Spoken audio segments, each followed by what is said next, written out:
One important question, mahalagang itanong natin kung bakit natin dapat ihid yung wisdom ng Book of Proverbs in the many areas of life that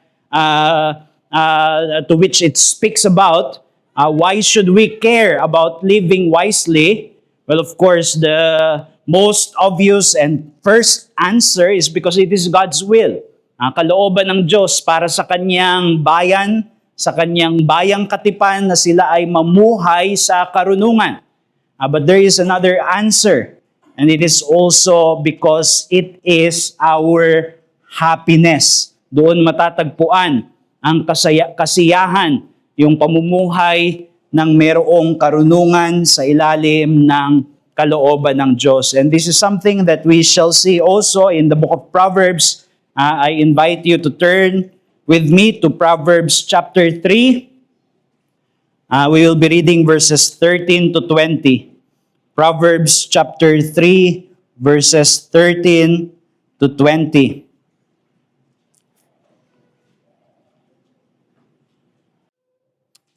Verses 13 to 24 rather.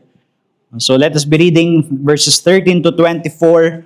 Blessed is the one who finds wisdom, and the one who gets understanding. For the gain from her is better than gain from silver, and her profit better than gold. She is more precious than jewels, and nothing you desire can compare with her. Long life is in her right hand. In her left hand are riches and honor. Her ways are ways of pleasantness, and all her paths are peace. She is a tree of life to those who lay hold of her. Those who hold her fast are called blessed. The Lord by wisdom founded the earth. By understanding he established the heavens. By his knowledge the deeps broke open, and the clouds dropped down the dew.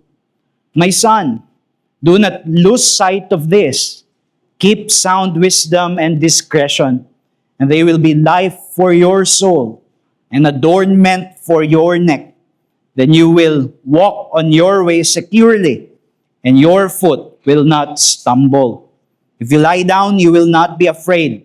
When you lie down, your sleep will be sweet. This is the word of God. Let us seek his help as we contemplate on this passage.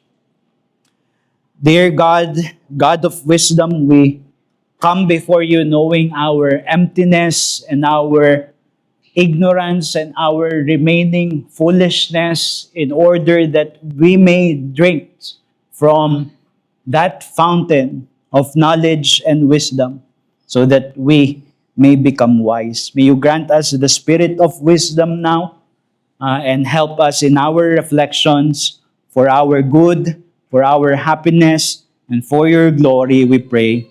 In Jesus' name, Amen. Muli, kagaya ng mga natutunan na natin, the purpose of the book of Proverbs is to instill wisdom for God's people. Ito ay karunungan para sa bayang katipan ng Diyos. And the assumption of the book of Proverbs, as we already have learned, is that there are principles in life and nature by which God created the world and God continues to sustain it in providence. Ang nilikha ng Diyos na sanlibutan at kung paano niya gino-govern yung kanyang sangnilikha ay sa pamamagitan ng karunungan, that it is by his wise designs that all things are established and all things are governed. We are not living in a world that is just random and chaotic. Indeed, yung ating sanlibutan, yung kasaysayan nito ay nasa ilalim ng isang marunong na Diyos, and that is why this is a moral universe. We are living in a moral world. Makikita natin yan dito sa verse 19 kung saan sinabi that the Lord by wisdom founded the earth. By understanding, he established the heavens. By his knowledge, the depths were broken up and clouds dropped down the dew. Sinasabi dito na ang pagkakalikha ng Diyos sa sanlibutan ay sa pamamagitan ng karunungan at yung patuloy na mga operasyon nito sa kasaysayan ay sa pamamagitan ng karunungan ng Diyos. It is by the agency of wisdom that God established and sustained the world of His creation. At sa aklat ng Kawikaan, especially in chapter 8, verse 22 and the following verses, ipinapakita nga doon as though wisdom is a person. Pwede niyong basahin yun sa inyong sarili in Proverbs 8 verse 22 and the following verses. Meron dong personification of wisdom na parang ipinapakita dito doon na yung karunungan ay kasama ng Diyos as though a person who was with God at the very beginning, preceding all that has been created, and was the agent of through which all things were created. Yung karunungan sa Proverbs 8 ay ipinapakilala bilang isang persona, as though a person na kasama ng Diyos na lumikha ng lahat ng mga bagay. Kaya ang ibig sabihin ng karunungan sa atin bilang mga mananampalataya, ang ibig sabihin ng karunungan para sa tao ng Diyos is not simply wisdom in the secular sense. It entails that we order our lives according to the principles of God's wisdom in order that we may have an abundant life, properly understood. That life which God originally intended for His creatures. In other words, living wisely, living in wisdom means living according to God's design. Living according to God's design. And that is why the picture of the good life in the book of Proverbs, there is much talk about the good life in the secular world, but in the book of Proverbs, the picture of a good life is one that is ordered according to God's wise creational design for humanity. Kaya nga ipinapakilala sa Proverbs na yung karunungan, ito ang daan upang tayo ay magkaroon ng tunay na kasiyahan sa buhay. This is the path. This is how we can walk in this life na upang tayo ay maging tunay na masaya. That is why in verse 13, in the New King James Version, ang sabi doon, happy is the man who finds wisdom. In verse 13, it is translated as blessed sa ESV. Blessed is the one who finds wisdom. And those are synonymous. If we understand happiness, not simply as shallow happiness, but a deep gladness of the heart, that sense that all is well. So ang sabi dito ay, sa New King James Version, it is translated as happy. Happy is the man who finds wisdom. There is happiness for a person who has found wisdom. Who has found wisdom. Happiness results from living according to godly wisdom as presented and expounded in the book of Proverbs. It is when we live according to godly wisdom that we experience a taste in this world of that paradise lost. That paradise lost. And we enjoy even now our eternal happiness in that future paradise. And where's that? In verse 18, sabi dyan, she, that is wisdom. Wisdom is a tree of life to those who lay hold of her. Saan natin makikita yung tree of life? Isn't that in the Garden of Eden? When two prominent trees were presented before Adam, one tree was about the forbidden fruit, the fruit that has been called the fruit that gives knowledge of good and evil. And then the other one is the tree of life, which was a sacrament to give sign to man's participation in eternal life, in the life of God. And at sinasabi dito sa Proverbs that wisdom is a tree of life to those who lay hold of her. If we are living wisely in the world, according to God's design, under the fear of God, then that is how we experience a taste of that paradise that has been lost. And that is how we presently enjoy that eternal happiness in the future paradise that shall be given to us. And because of that, it should attract us. It should be our life projects to be wise. Be wise according to God's standard. And siguro isang bagay na matatanong natin dito, why is it that the book of Proverbs has such a high view of wisdom? In fact, in our passage, it is presented as if it is a Redeemer, as if it is our very Redeemer Himself. How is wisdom the tree of life? Well, we learn the answer in the New Testament, don't we? As by way of an assignment, read Proverbs chapter 8, verse 22 and the following verses, and then read John 1, verse 1 to 3. Where in Proverbs it speaks of wisdom as though a person who was with God preceding creation, and it was through him that creation was made. And in John 1 verse 1, have we not been told that in the beginning the Word was with God, and the Word was God. In the beginning was the Word, and the Word was with God, and the Word was God. And it is referring to the Lord Jesus Christ. In the book of Proverbs, it is there where we are also told that it is through Him, that all things were created. Nothing has been made that has been made apart from Him. That is why we sing that hymn, O Word of God incarnate, O wisdom from on high. The Apostle Paul, after praying for the Colossians that they shall be filled with the knowledge of God's will in all spiritual wisdom and understanding, he then speaks of the person of Christ in a manner that we can identify Him with the wisdom of the book of Proverbs.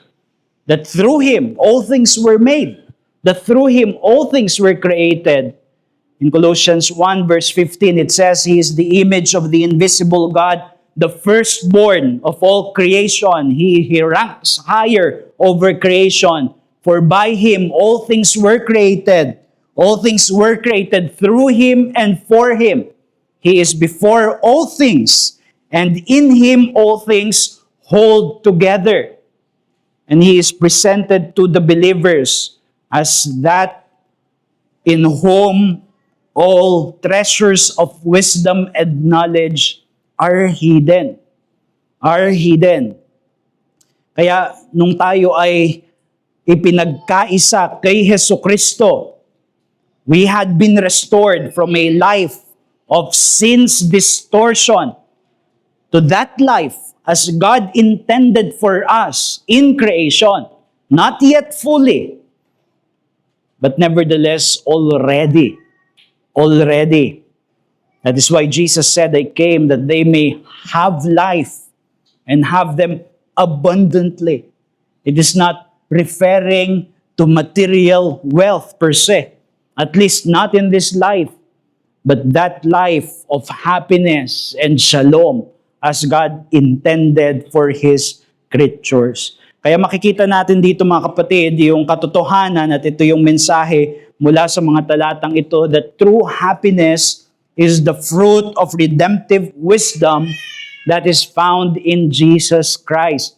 Yung tunay na kasiyahan, ito ay bunga ng karunungan na matatagpuan kay Hesukristo. True happiness is the fruit of redemptive wisdom found in Jesus Christ.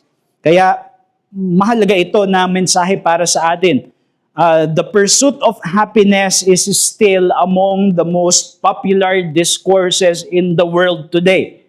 Pag pumunta kayo sa bookstore, marami kayong mababasa ng mga aklat na tungkol sa pagsisikap na magkaroon ng masayang buhay, pursuing the good life, pursuing happiness. Perhaps you could even look for podcasts that are specifically catered to people whose interest is pursuing happiness in life. In fact, siguro alam ninyo na yung sa Declaration of Independence ng USA na naging basis ng maraming constitution ng mga democratic na bansa na kailangan protektahan yung kalayaan ng mga tao at yung kanilang freedom to pursue happiness. So it is there is a basic instinct na yung mga tao ay naghahanap ng kasiyahan. And therefore, para sa atin ng mga mananampalataya, the recovery of a richer vision for human happiness is a project for which we as Christians are uniquely situated, because we believe that the Christian message meets the fundamental longing of men to be happy. It meets the fundamental longing of men to be happy. And of course, hindi natin sinasabi na ang ebanghelyo ay kaligtasan sa kalungkutan. But we recognize that sin has brought sadness by its very nature, and therefore redemption also as a fruit brings us to a life of wisdom that leads to true happiness in Christ. So let us explore this matter of happiness in the book of Proverbs. Other than this passage, wala akong specific passages, and I am relying on our familiarity doon sa themes ng book of Proverbs. I'm sure marami naman sa atin ay nakapagbasa na ng aklat ng Kawikaan, hindi man buo, pero alam natin yung mga passages dito. And so, makikita natin na sa book of Proverbs, in relation to happiness, makikita natin that the book of Proverbs presents us with two lines of thought, one negative and the other positive. Yung negative, pinapakita sa book of Proverbs that there is misery in foolishness. And second, pinapakita sa book of Proverbs that there is happiness in godliness. So misery in foolishness and happiness in godliness. So unahin natin yung misery in foolishness. Yung aklat ng Kawikaan, it presents the fool as someone who is given to the relentless pursuit of momentary pleasures apart from the fear of God. Pinapakita sa aklat ng Kawikaan na ito yung larawan ng isang hangal, itinuturing na hangal sa aklat ng Kawikaan.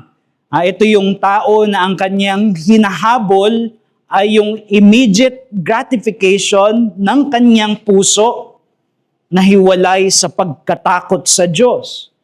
And therefore, the fool also is engaged in this project of pursuing happiness. Gusto niya ng kasiyahan. Kaso ang nagiging counterintuitive outcome of his life is misery.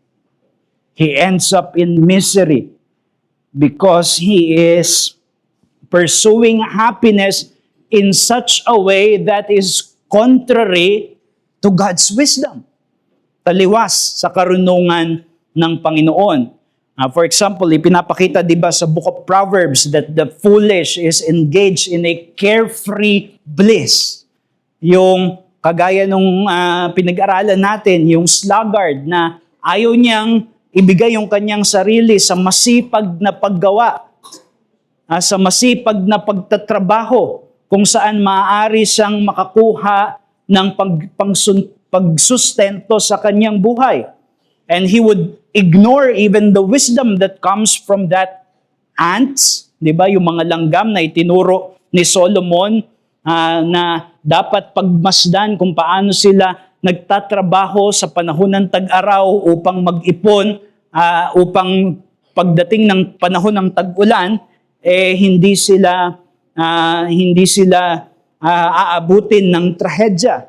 And yet the foolish is wiser in his own eyes than 7 men who can answer sensibly. Nakita natin na ang gusto ng yung gusto ng isang tamad ay yung manahan doon sa kanyang pamumuhay kung saan hindi siya gumagawa at namumuhay lang siya in momentary pleasures and immediate gratification. And that for him is the way that he would secure moment-to-moment happiness. And yet the book of Proverbs present the tragedy that awaits his life. He is like he is like a man that would be overridden by thieves who shall come eventually in order to destroy him. And in the end is tragedy. Great poverty eventually overcome him. This is true in terms of material things. This is true in terms of spiritual things. And that was our reflection at the end of last year. Tapos ipinapakita rin sa book of Proverbs yung kahangalan ng isang tao na sa palagay niya masisiyahan yung kanyang laman by engaging in an illicit relationship with a forbidden woman. Kaya pupunta siya sa isang lugar kung saan magkakaroon siya ng hindi tamang relasyon, betraying the trusts and faithfulness of the wife of her youth, exchanging it for the momentary pleasures ng isang babae na ipinagbabawal.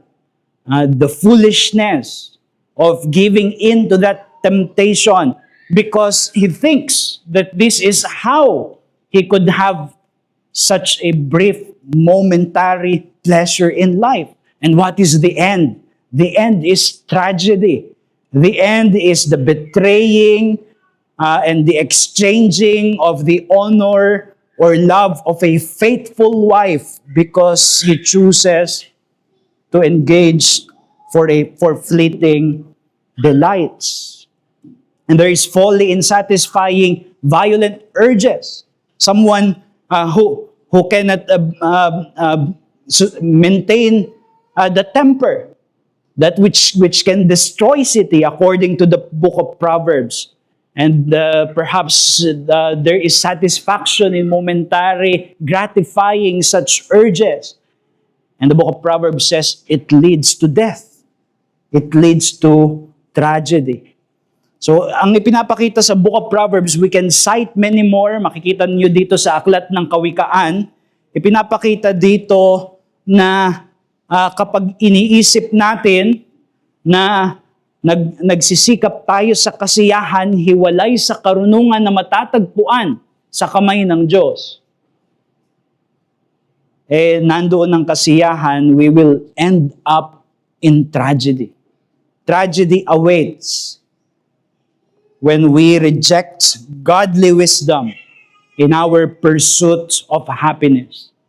If we reject godly wisdom in our pursuit of happiness, we are engaging in a doomed undertaking. When we think the end is happiness and blessing, but really the end is tragedy and misery. And mahalaga ito because we know that the way of the fool is the advice of the world for how people are to be happy. Anong sinasabi ngayon ng mga tao? Gusto mo sumaya? Follow your heart. Sundin mo yung puso mo. Kung ano yung laman ng puso mo, yan ang iyong habulin. And by that, you will achieve happiness. Indulge your desires. And give in to pleasures. Ang ideya kasi dyan, mga kapatid, yung taliwas doon sa binasa natin dito sa Proverbs chapter 3, where it says that the Lord by wisdom founded the earth, by understanding, He established the heavens. Kung saan ipinapakilala na may disenyo ang Diyos sa kalikasan, may disenyo ang Diyos kung paano niya isinasaayos ang buhay ng tao sa mga sa iba't ibang mga aspeto ng buhay. And when we depart from that, then we end up in tragedy. Yung idea is that there is no fixed moral order in the universe kung saan matatagpuan yung kasiyahan. Because after all, everything is just subjective. You just follow the dictates of your heart.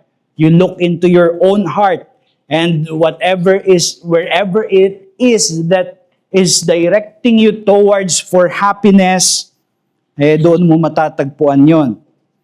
And the book of Proverbs shows that the outcome of such an undertaking is misery, because it is pursuing happiness in the easy, in the instinctive, and in the carnal pleasures of life. Makikita natin yan, di ba? Yung karunungan na ito is very grounded. You look at people who are engaging in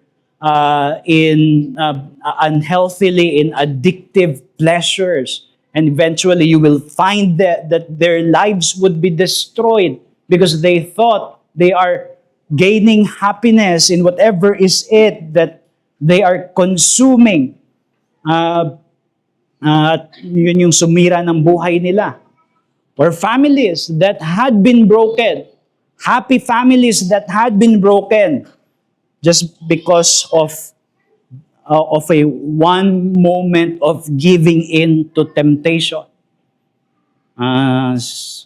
Sasaya siguro ako if I would just have this one night of pleasure with this woman.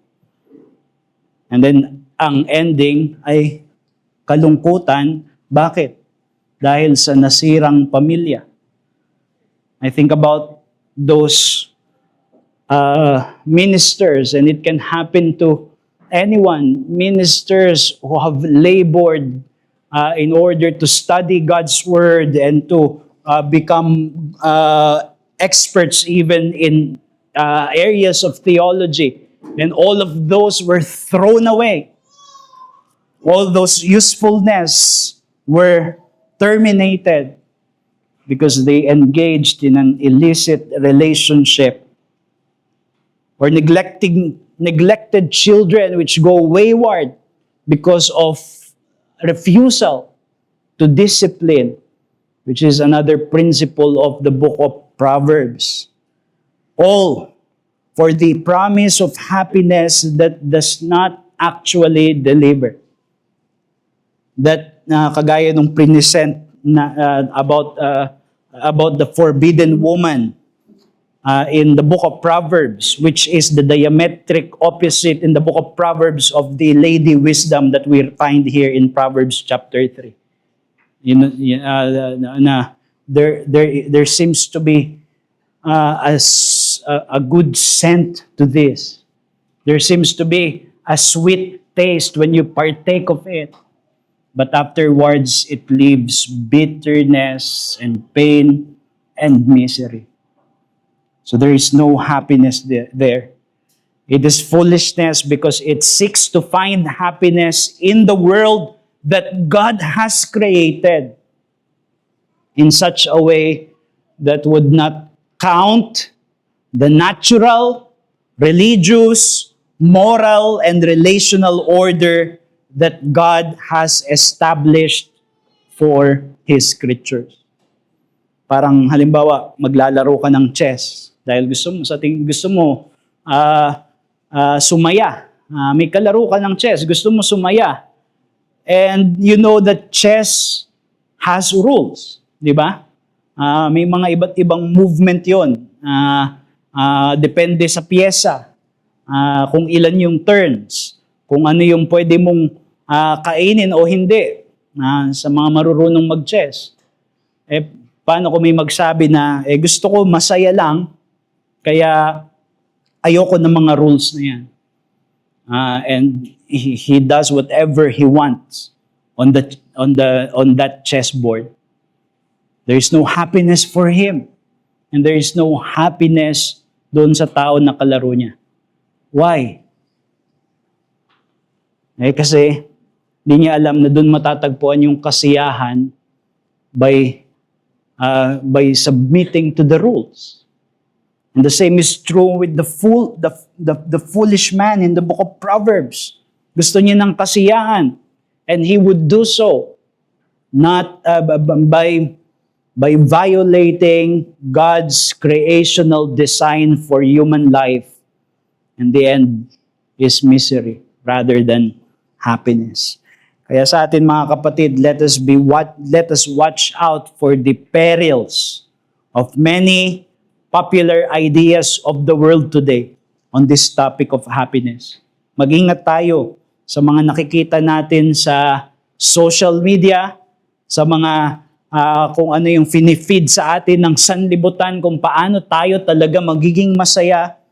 Ingatan natin na hindi ito mag-corrupt sa ating kaisipan laban sa salita ng Diyos. There are rival conceptions of happiness that the world is presenting to us and our hearts may be pulled into, but in reality, these are contrary to the wisdom of God which brings true happiness. Siguro in philosophical terms, ang isang pinakapopular na ideya ng kasiyahan ay yung tinatawag na utilitarianism, where happiness is thought to be the experience of the most minimal pain and the experience of maximum pleasure. At sa iba, ang translation nito, the pursuit of happiness is the pursuit of that state where we shall be in an undisturbed pleasure. Experience of pleasure in life. Meron din kaisipan na maaaring hindi natin explicitly kino-confess, but it has affected the way of our thinking. The idea that is born out of what has been called the sexual revolution of the 60s and the 80s, kung saan sinasabi na lahat daw ng unhappiness ng mga tao, it results from repressing our sexual urges because there is that outdated morality that would keep us from being happy by fulfilling our sexual desires. Nagsimula yon, di ba? Siguro alam ninyo doon sa idea ni Sigmund Freud. At kaya ang sinasabi nila, ang happiness matatagpuan sa sexual freedom. Well, that is contrary to what we find even in the book of Proverbs, that it is not in sexual libertinism, but in the finding of a good wife, of a good spouse, and being intoxicated in the love within what God has designed, that is, in the marital relationship. At siguro pinaka-common na idea ng kasiyahan sa panahon natin ngayon ay yung tinatawag na consumerism, kung saan yung kasiyahan ay matatagpuan in acquiring stuff, more stuff, buying more and more those things which we think would make our life meaningful, would make our life richer, if we simply have all of these things. At kapag tumitingin tayo sa paligid, sa mga billboards, sa commercials, ang mensahe na naririnig natin constantly sa pamamagitan ng mga advertisements na hinaharap sa atin maya't maya, lalo na ngayon sa social media, hindi ba? Manonood ka ng movie, ng isang video, may ads ka agad. And the message could basically boil down to this: you are not happy until you have these products. And we can only consume too much until we have received the message that my happiness is found in acquiring stuff. Gaya ng sabi ni James K. Smith, for the consumerist, the chief end of man is to acquire stuff with the illusion that we can enjoy it forever. And the truth is, it could not. Isang ilustrasyon ng foolishness na ito, di ba? Pag pinag-aralan natin yung statements ng mga pinaka-mayayamang tao sa mundo, sasabihin nila, hindi ako napasaya ng pera.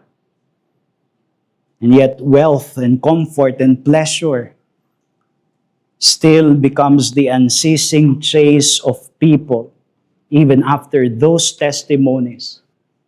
And we have that. Perhaps not in the book of Proverbs, but in the book of Ecclesiastes, another wisdom literature, where Solomon chased after all things that can be pursued under the sun. And yet he found that all things are vanity, breath, brief, and without weight. And we need to be careful how we live and where our happiness resides as believers. Because how can we testify of that gospel? That gospel which is called in the scriptures as the gospel of glad tidings. The good news of gladness. If our gladness is the same with the gladness of the world, the gladness of the fool, located anywhere else except in God and in His wisdom. So there is misery in foolishness, but secondly, we find in here the positive, that is, there is happiness in godliness. At ito yung contrary minsan sa kaisipan ng mga tao, no? Kaya may mga nagsasabi na kapag ikaw ay naging Kristiyano, tigil na ang kasiyahan. But that is not true. Tigil na ang kasiyahan. That is not true. In the book of Proverbs, against that carnally instinctive pursuit of pleasure, this book presents that it is in godly wisdom that we find the source of true happiness in life. Itong pamumuhay ng may karunungan that is characterized by devotion to God, by a reverent fear of God, and also the virtuousness of life that comes from participating in the wisdom of God. This is the path in the book of Proverbs that is presented as the way to wisdom, yung daan patungo sa karunungan. So godly wisdom in the book of Proverbs and in the scriptures, we are taught, is one that leads to a virtuous life under the fear of our Creator, and it is this that brings happiness to man. Ito yung nagdadala ng tunay na kasiyahan sa tao. Siyempre, nagsisimula yan, mga kapatid, mga kaibigan, sa pagkilala na tumakbo tayo, tumakas tayo mula sa ating pinakamalalim na kasiyahan, sa ating pinakamataas na kagalakan, when we have rebelled against our Creator. He is our highest good. He is our summum bonum. Siya yung pinakakasiyahan ng puso para sa atin na mga nilalang ayon sa kanyang wangis. But because of our sin, we had been deceived to believe that our happiness is located elsewhere. Not in God, but in the things that He has created. Perhaps pleasure, perhaps wealth, perhaps fame, perhaps reputation, and whatever else. Hindi ba yan yung nangyari kay Adam and Eve? They have sought wisdom apart from God. Because the tree of life was there.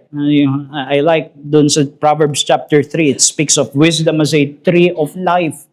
The tree of life is where true wisdom resides. It is choosing life in God, by obedience to God, by embracing the Creator as our highest good, and thus partaking of that tree of life, the true wisdom is going to be found.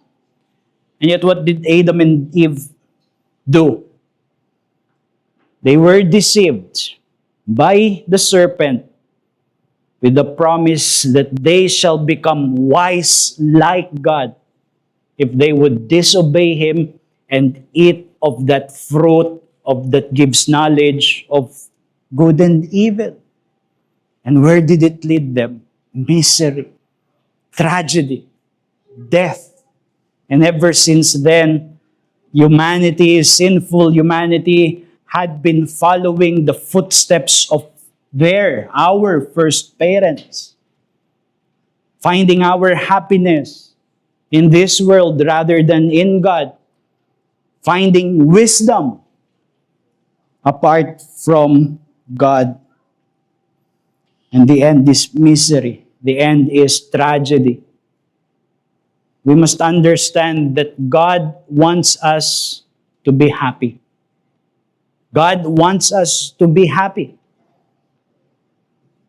Di ba sa dulo ng ating kaligtasan, the Lord Jesus would say to His faithful servants, enter the joy of your Master. He is the eternally blessed God. He is the eternally happy God. And it is His generosity that He wants to welcome in creatures to participate in that eternal happiness. But it is a dignified happiness. It is not a shameful happiness. It is a glorious happiness because it takes God as our truest and highest good. And it is only in having Him as our happiness that we can also truly enjoy His gifts in the world. God also gives Himself through the created things that He gives to us in this world. But we cannot truly enjoy it if we sever the gift from the giver. That is the wisdom of the book of Proverbs. That's why it says that it is fear of the Lord. That is the beginning of wisdom. Therefore, the beginning of true happiness.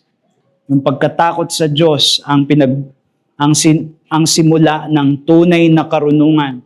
Hindi ito pagkatakot as though terrified of a judge, but a reverence of God, a recognizing of the weight of His person, the gloriousness of who He is. So that the fear of the Lord is the beginning of wisdom. And therefore, knowing that we have run away from our true happiness and wisdom, tayo mga mananampalataya na numbalik sa Diyos sa pamamagitan ni Jesus in order that we might be reconciled back to God, which is the gift of the gospel. The gospel gives us God. The gospel gives God back to us in order to be our highest good and happiness and pleasure. And the gospel also restore us to a life as God originally intended, even better para sa atin ng mga mananampalataya. At kung hindi ka pa mananampalataya sa umagang ito, sana maintindihan mo na kung ano man yung hinahabol mo sa mundong ito, na iniisip mo doon mo matatagpuan ng tunay na kasiyahan, it will fail. There is no true happiness in all the gifts of God in this world if you sever that from the giver. Kaya sana sa umagang ito, kilalanin mo ang iyong kahangalan. At sabihin mo, I've been chasing after things that do not truly give happiness. And come to God. Come to Jesus Christ in order that you may be reconciled to God, forgiven of your sins, and find eternal life and happiness by what He has done in the cross. So sana ay maging araw ito ng pagbaling mo sa tunay na Diyos sa pamamagitan ni Jesucristo at pagkatagpo ng iyong kaluluwa sa tunay na kasiyahan. Pero para sa atin na mga mananampalataya, having been reconciled to God and restored to a life of God's creational design, we are now empowered by Christ through the Holy Spirit in order to work, in order to align ourselves and our lives according to God's wise order and design. That is why if you read the book of Proverbs, I think we should read the book of Proverbs at least once a year, if possible twice a year sa ating mga personal na pagbabasa. Much of what is in the book of Proverbs are themes that lead us back to Genesis 1 to 2, di ba? God's creational design. There are lessons here about worship, such as living in the fear of God, living in the presence of God. There are lessons here about meaningful work, rich relationships such as friendships, chiefly marriage and communities. And then imitating God's character of generosity and compassion. Kaya pinapakita sa book of Proverbs that it is in the virtuous life of sobriety, discipline, sound judgment, careful planning, hard work, friendship, among many others, under the fear of God. That is where we find true happiness, not in the momentary pursuit of momentary pleasures. Kagaya nung sabi yung illustration ni C.S. Lewis, yung isang bata who is playing with mud pies na hindi pa nakakapunta sa beach at sinabi mo na pupunta tayo sa beach, iwan mo na yung mud pies. Because he does not know what the beach is, mas pipiliin niya na maglaro sa putik. Mas na-enjoy niya yung putik kasi hindi pa niya na-experience yung something that is greater and more dignified joy. That is why, as believers, the challenge for us is to find our happiness in devotion to God and in the pursuit of a virtuous character of life under the saving lordship of Jesus Christ, the wisdom and the power of God. Hindi masama na we motivate our life of godliness by its promise of happiness. It's not wrong. It's not sinful. Of course, we must understand happiness more deeply than momentary pleasures. But it is not wrong. God would have us pursue our godliness with that promise. Happiness both in this life, but more assuredly in the life to come. Kaya, let us not buy into that image of the austere Puritan who only knows misery because he is too restrictive. The Puritans understood that the bounds of Christ are bounds of happiness and gladness. And it is there where true happiness is found. And perhaps ganun yung nasa isip natin, no? Kapag give up ko itong kasalanan na ito, kapag give up ko yung pleasure na ito, hindi na ako masaya. But that is not the case. There is a case si Rosaria Butterfield, who used to live a sexually libertinistic life. Isa siyang confessed lesbian at even was teaching people about it. And when she became converted, naging isang Kristiyano siya at isinuko niya yung buhay na yon. Sinabi niya na yung kanyang bagong appetite, yung kanyang bagong kasiyahan, her new desires, her new happiness is not found in being straight, but in Jesus Christ. So the expulsive power of a new affection is that affection of Jesus Christ, which expels the desire of sin in the heart. Kaya makikita nyo isa sa resolution ni Jonathan Edwards, sabi niya, resolved, sa resolution number 2 ni Jonathan Edwards, resolved to endeavor to obtain for myself as much happiness in the other world as I possibly can with all the power, might, vigor, and vehemence, yea, violence I am capable of, or can bring myself to exert in any way that can be thought of. Sabi niya, he would vigorously give himself in pursuing that happiness, that otherworldly happiness found in God, in Christ. And he would pursue it with all might and vigor and even violence. Holy violence, the one spoken of in Matthew 11 verse 12. Violence that seeks to take the kingdom of God by force. And I call you to such holy violence of pursuing your true happiness in godliness that would make you pluck out the eye that sins, that would make you cut off the arm that sins, because you know that it is freedom in Christ that brings true happiness. Sa Declaration of Independence na binanggit ko kanina, sinabi doon na may liberty yung mga tao to pursue happiness. The pursuit of happiness. Life, liberty, and the pursuit of happiness. Yun yung pinoprotektahan daw ng konstitusyon ng konstitusyon ng Amerika.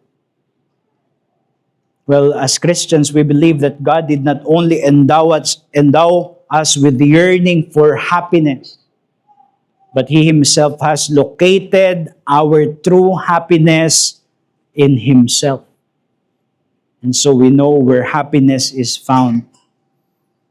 And it is wisdom that recognizes that, as Augustine has expressed in his prayer after living a life of libertine pleasures. Sabi niya, you have made us for yourself, and our hearts are restless until they find rest in you. Sana tayo ay makatagpo sa kagalakan sa Diyos. Tayo manalangin. Our gracious Father in heaven, we thank you that it is your will that your people would find deep and true happiness in knowing you and in living under the fear of you with wisdom. And we recognize that even as believers, we would usually run away after such wisdom in order that we may pursue our own, just as our first parents had done. And we pray that you would forgive us and cleanse us and help us to trust in you and in your wisdom so that we may pursue it, knowing that that is the path that does not lead to tragedy. And so we ask that you would sanctify us by your truth and your wisdom. And we pray now that you would also speak to those who are yet fools in our midst this morning.